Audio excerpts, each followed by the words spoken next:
Hey everyone, before I get started, I just want to remind you that if you like my content, hit that like button, subscribe to my channel, and then join the Militiaman and Crew Patreon community by clicking the link in the caption. Hey, good evening everybody. Militiaman and Crew, happy Wednesday. I hope everybody had a great day. We're going to jump into a few really good articles from Super Samson and from today.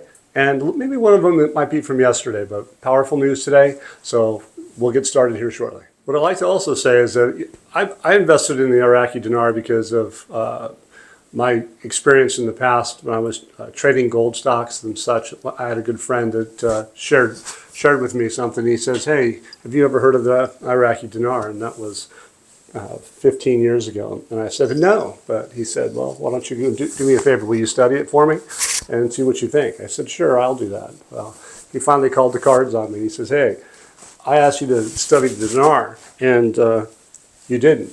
You said you would. I go, oh, you pulled that card on me. So anyway, I went ahead and studied it, and then I found from the IMF a brief description of Iraq's currency. Back in those days, it was around $3.22. Anyway, so I was told that it would be an asset. And so just like gold and silver and precious metals, I believe that Iraq is going to be an asset for me. And I also believe that precious metals will be an asset to many people and have been for 20 plus years. I think it was back in 19 or more. Back in 1999 and 2001, gold hit about 275 and then went up above 400. And then that was the time to buy back then anyway. But the point is that it's a store of value. If you look at what 1999 prices are and you look at the prices of gold today. And that's why I'm really proud to have a sponsor like Noble Gold to be with us. And we'll look forward to having a good relationship. So anyway, take a look and see what you guys think. Check out their website. You probably think your 401k is safe, that it's growing, that it will be enough for your retirement. But what if it's not? Here's the truth. Your 401k was never designed to make you wealthy. It was created in a corporate boardroom to shift retirement costs and investment risk onto you. Designed to keep your money trapped, exposed to Wall Street crashes, inflation, and uncertainty you can't control. Until now, Americans are taking back control by turning to real assets like gold.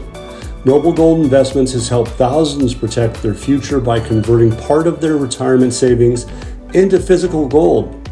Talk to Noble Gold today and learn how safe and easy it is to roll over your 401k into a tax-advantaged gold IRA without penalties or headaches. Visit noblegoldinvestments.com to get your free wealth protection kit, including a step-by-step guide to get started. That's noblegoldinvestments.com. It's time to get your money out of the danger zone and into something real. So get rewarded for getting started. Open a qualified account at noblegoldinvestments.com and they'll send you 2 5-ounce silver America the Beautiful coins free. This article here is called Revealing the Details of a New Agreement Between Baghdad and Kurdistan. I think everybody knows that we've been waiting for some key components in respect to the salaries, the budget, and oil flow. But this is talking about details. It says an informed source today, there was a new financial agreement that's been concluded between the federal government in Baghdad and Kurdistan Regional Government. They call it the KRG, aimed at settling salaries, oil exports, and unifying revenues. Non-oil revenues are going to be a big part of their budget in the future, just as oil is. Settling salaries is a key component of the budget. Oil exports, component of the budget. Unified Treasury account is probably where they're going to be able to facilitate the disbursement of the money to all the people in a fair manner. So that's big. That's not in that article, but that's part of the process. It indicates that the regional government will begin the process of dispersing, part of the project, local revenues from border crossings, along with agreed upon amounts of crude oil, as part of the implementation of the terms of the new agreement. Remember, the costs associated with oil are part of the budget, Article 12, paragraph 2C, I believe it is. It goes on, it says, Iraqi government source of the federal cabinet is awaiting the implementation of the Kurdistan regional government's pledges to resolve this current crisis. He goes on and explains that the federal government is awaiting an official letter from the Kurdistan regional government to begin implementing the agreement by the relevant committees. So they've got an agreement. This al-Sudani was waiting for an official letter. And I think you guys also probably saw data that was out that the APICOR is looking for affirmation. They want to see things signed and in writing and guaranteed by the federal court, not the federal government, and possibly with actions by the federal court. But I think it's basically Sudan needs to get that. It says Baghdad justified the delay in disbursement of Erbil's failure to deliver the agreed upon quantities of oil at about 230,000 barrels per day, and its failure to transfer non-oil revenues from internal ports to the state treasury unified account, which the federal government considered a violation of previous agreements included in the 3-year federal budget law from 23, 22, 25. Again, back to the budget. It says, for its part, the regional government confirms that it's facing technical, so this is the Kurdistan region, confirms that it's facing technical and political difficulties in delivering the full amount of oil, especially given the ongoing suspension of oil exports via the Turkish Cyan pipeline since March 2023. Well, that's on them. So they have technical problems, yeah, because you guys didn't play by the rules then, and you still aren't. Something to that effect, anyway. The suspension stems from an international arbitration ruling against Turkey in the oil export dispute with Iraq. This has forced Erbil to rely on domestic exports to meet its financial needs. I have a couple snippets. One of these, or part of this, is from the APICOR, which is the 8 or 9, I think it's 8 companies that are working in the oil and energy fields in the Kurdistan region. It says, this is a statement from them, it says, we need to have transparency for how we receive payments. He says, advocating for the either direct cash or in-kind payments via barrels of oil facilitated by SOMO. We want paper, we want signatures, we want stamps, the gentleman says. His name is Kagans. But he basically is talking about underlining the need for contractual guarantees. It's, quote, APICOR has also proposed a new escrow system through an international bank independent of Iraq's financial institutions to secure payments. And here's a snippet that talks about accepting Article 12. They start off with the path to implementation. It says, according to Kagan's, APICOR member companies accept Article 12 of Iraq's federal budget law and have submitted oil export principles accordingly. The group awaits written contracts to activate implementation. Production is different at each field. What's important is that our companies agree and accept the budget law. So the budget law that's already been in place, they've already agreed on it, they've accepted it, and now they're just waiting for the banter back and forth from Erbil and the region. But we just read that there's an agreement. Therefore, the letter is expected to be on al-Sudani's desk at some point in time in the very short near term. Here's an article that calls Details of the Salary Agreement between Baghdad and Erbil. It says that the Kurdistan Regional Government unanimously approved a new understanding with Baghdad on Wednesday, July 16th, 2025, regarding employee salaries and financial benefits. And basically that was following a series of intensive negotiations that have been going on for the few days. I think they didn't have any today, but they're expected to have meetings tomorrow.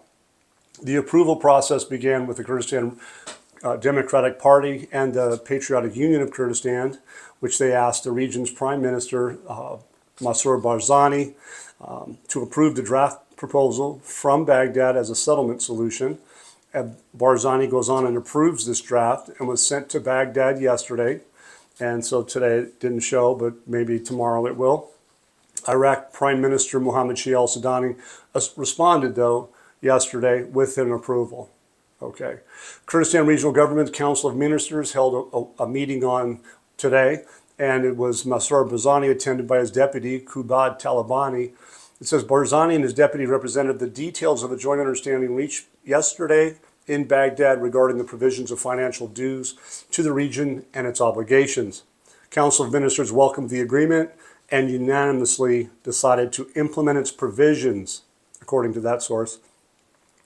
It says the current agreement is valid for this particular one for just 2 months, is valid for 2 months and sets the agreement figures for oil exports, domestic revenues as follows. The Kurdistan regional government will pay 120 billion Iraqi dinars per month to the Iraqi government, or 240 billion dinars for both months, and export 230,000 barrels of oil per day through a pipeline operated by the State Oil Marketing Organization, SOMO. In return, the Iraqi government will send 2 salaries, which was the 2 months, to the Kurdistan region. It says this agreement is a quick fix for these 2 months, and negotiations between Baghdad and Erbil will continue to reach a final formula for the agreement. It says the Iraqi cabinet is expected to hold an extraordinary meeting tomorrow, Thursday, during which Prime Minister Shia al-Sudani will sign the agreement. That's the plan anyway. That's what they're telling us. It says all cabinet employees have been notified of this extraordinary meeting, and the majority of these ministers are expected to attend. If nothing happens and no further problems arise, al-Sudani will sign. The 2 salaries will be sent to the Kurdistan region. And it says if al-Sudani returns to Baghdad at an appropriate time, the meeting will be held. But if this does not happen, it will be postponed until Thursday. So that means if he didn't do it today, they're going to do it tomorrow.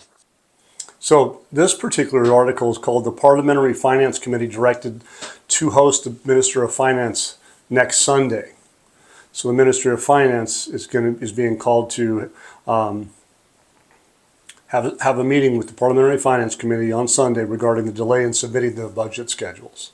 So they're talking about the 2025 budget schedules. Those articles earlier on, we're talking about Article 12. That's 23-24, right? We've always laid out that they have to reconcile 23 and 24 prior to 2025. So if she's working on them, that means that she's got the data or has had the data for quite a long time, but hasn't given it to the Parliament yet. And so once she prepares that and gives it to the Parliament, they'll vote on the 2025 budget schedules. But they probably don't want to leak that exposure of the amendments or amendment out yet until the time is right. And I'm hoping that that's what we're seeing, is that if that holds true, that's really powerful stuff. Yeah. And no, you haven't heard all that before. You've heard some of it before, but you haven't heard this before. And I think that is really big because of the fact that the nature of the convergences of all these things at the same time show that, 15 years ago, we didn't have this information. 10 years ago, 5 years ago, we didn't have this information. And so now we've been fortunate enough to be able to collectively follow along and see how everything has been converging. All the new technologies, all the new systems, the SCUDA system, the e-government, all those things we didn't have before. So to those out there that say blah, blah, blah, it's an unstudied kind of a sad state if you're invested in the dinar and you think it's just blah, blah, blah. Get caught up. Anyway, the next Sunday, the finance minister will be hosting regarding the delay in submitting the 2025 budget. It says, based on the provisions of Article 77 of the House of Representatives, Regulations Number 1 of 2022, it's been decided to host you on Sunday, July 20th, at the headquarters of the Finance Committee in the House of Representatives at 12 noon. It's almost like a shootout's going to happen. But anyway, let's hope there isn't one. It says to discuss the topics listed below, and they go on with the first access, which is big because it's developing the government banks, automating customs and tax systems, developing the system for preparing the restructuring of the state's general budget, preparing drafts and developing financial laws. The second is access of implementing the 23, 24, and 25 budget, talking about the volume of revenues, talking about total expenditures, total amounts actually funded, current and investment for spending units, total loans, domestic and external, the size of the sovereign and non-sovereign guarantees they've granted. Thirdly, the axis of preparing the 2025 budget. Ultimately, they're talking about the foundations, the rules and standards, talking about the reasons for the delay in the completion and submission to the House of Representatives. They want some answers, and basically all of those things I'm assuming Taif Sami can handle, and probably would likely go away once she does either acknowledge it there shortly after, or she does something prior to, or the central bank does something prior to that. We're going to find out. But ultimately, we know that al-Sudani has a decision to make. He's going to sign something as early as tomorrow, and then she is not expected to be in front of them until the 20th. Okay? I would not be surprised to see the agreement with Baghdad and Nurable to be resolved ahead of this meeting with the Finance Ministry and the Parliamentary Finance Committee. That's my 2 cents. I wouldn't be surprised. The stage is set for something similar to that, but we're going to have to watch and see how it turns out. Interestingly enough, this article is fascinating because it's very telling, and in the context that's coming from the central bank. It says the central bank embarrasses Iraqi banks. 13 of them are on the violations list. But they don't tell you who they are, but that's probably why they're not necessarily wanting to fully embarrass them, because they had the opportunity to not be in this situation, and maybe they still have the opportunity to get out of the situation of not being on this list. Okay, it says amidst changes taking place in the Iraqi banking sector, official data issued by the Central Bank of Iraq revealed that only 11 of the 24 private commercial banks licensed to operate have not faced any punitive measures related to the transactions in US dollars. Meanwhile, 13 other banks remain subject to accountability or sanctions for violations or infractions related to hard currency transfers. The dollar auction ring a bell to you guys? I think it should. It says, according to an informed source in the financial sector who confirmed the news today, it says these 11 banks represent an exemplary model in adhering to international standards for bank transfers systems, particularly those related to combating money laundering, terrorist financing, and ensuring complete transparency in international dollar transfers. The source confirms that these banks operate in coordinates with what is known as the SWIFT International Financial Transfer System and adhere to Know Your Customer (KYC) rules, which are among the most important pillars of modern banking. SWIFT, KYC, it's going to be us too. So keep that in mind. So when they want to know your customer, you're going to potentially get vetted, especially if you have a lot of money. They're going to want to know what you're doing with it, how you got it, and all that kind of good stuff. They're going to want to know why. Fair. Full list of non-sanctioned banks: Bank of Baghdad, United Investment Bank. Non-sanctioned banks, okay. National Bank of Iraq, Iraq Credit Bank, Economic Bank for Investment and Finance. For all those that have Warka Bank accounts, they're on the list. Warka Bank for Investment and Finance. So I wish you all well. I know that I've had a lot of people in my rooms, in our room, that have been worried about that. They've had some problems in the past. Maybe this is a breath of fresh air for them. I wish you guys the best. Gulf Commercial Bank, North Bank for Finance and Investment, Mansour Investment Bank, International Development Bank for Investment and Finance, and the Arab Iraqi Bank. So it basically states that these banking institutions have successfully overcome regulatory and supervisory challenges and have gained the trust of the Central Bank of Iraq, as well as international financial institutions that deal with Iraq through international transfer systems. It talks about ongoing sanctions. It talks about the repercussions for those 13 banks. They're going to face specific things. I'm not going to get into all that, but it says the Central Bank of Iraq, between U.S. pressure and restructuring, Central Bank of Iraq finds itself in a highly sensitive position, forced to radically change its regulatory structure and comply with international standards. I think we all know that Central Bank is doing that.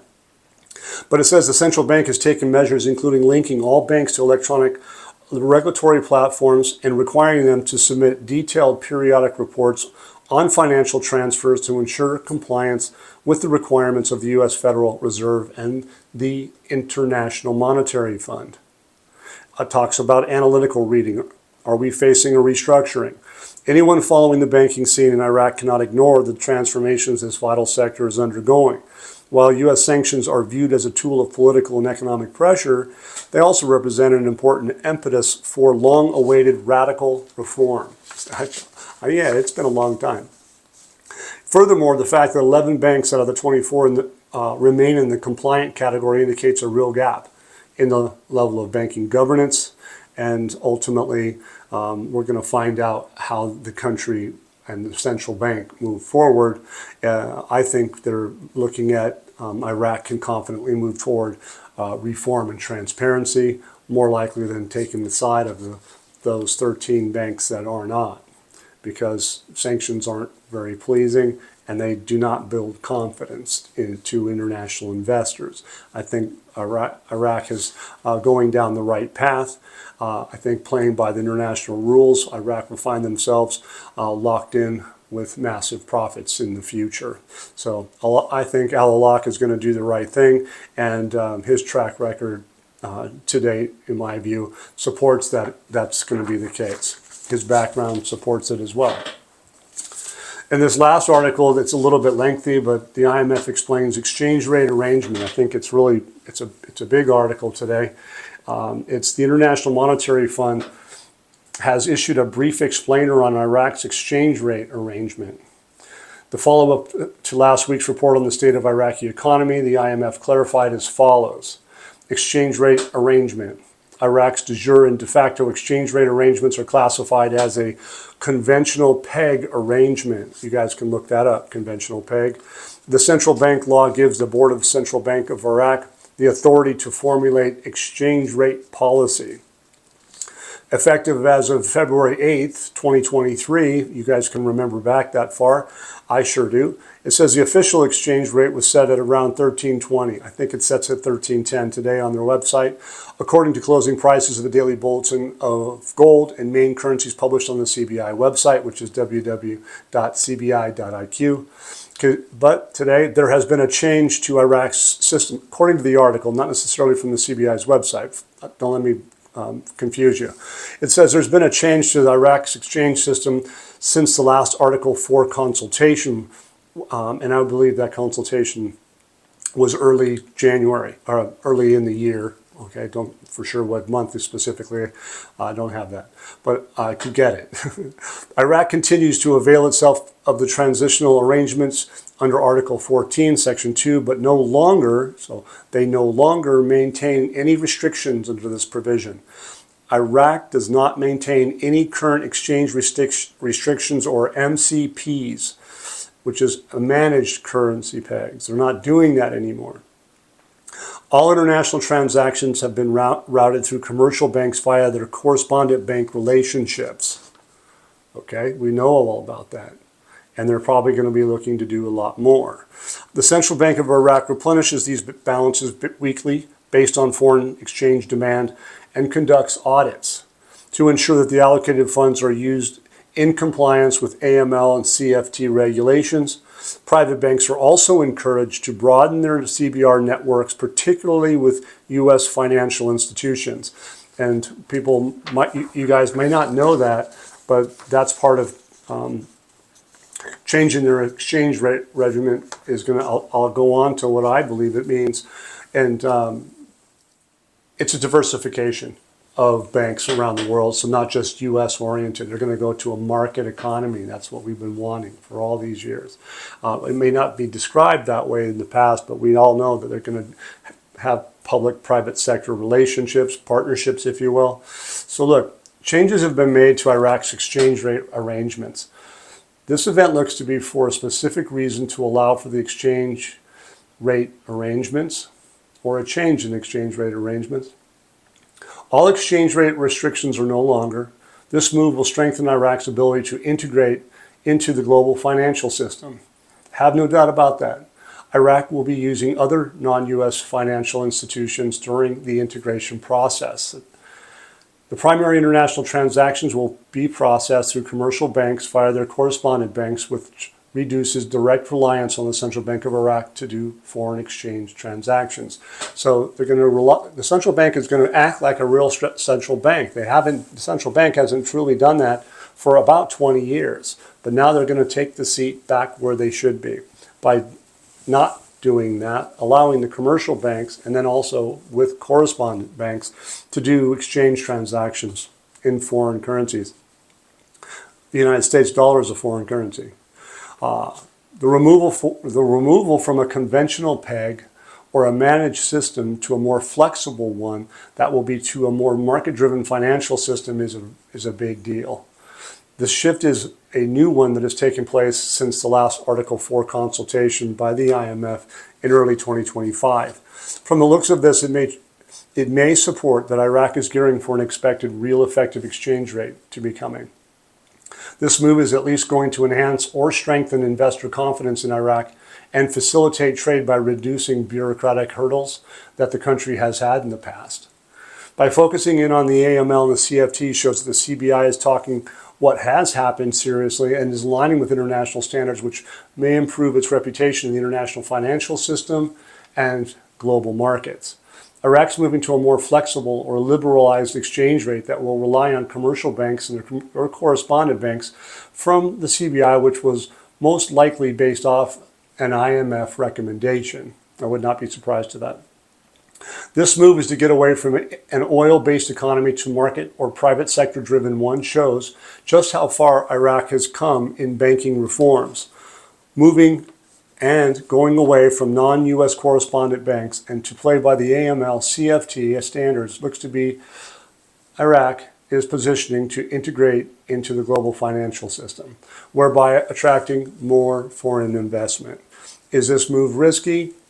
I would suggest so, but those risks are likely to have been weighed already, or this move would likely not have happened. That's how I see it. The modernization of the exchange rate system in the banking sector is noted by the liberalization and global integration allowed for this shift from the conventional peg, and the removal of exchange restrictions and the reliance on commercial banks for international transaction is a very, very big move, and the implications, as far as I can tell you, in my opinion, all of the above, is a really big move. And so that's what I got for you this evening. I want to say thank you for you guys being with me. And of course, if you guys like what you hear, hit the like button, hit the subscribe button. And again, we appreciate all those people out there that have been helping us keep these videos rolling. Have a good day. Once again, guys, don't forget to hit that like button if you like this content. Subscribe to the channel or join us at the Militiaman and Crew Patreon community for even more exclusive content. You can also donate to this channel by hitting the links in the banner to help keep this page up and running. Your generous support is greatly appreciated, as always. Much, much appreciated. Thank you so much and have a great day.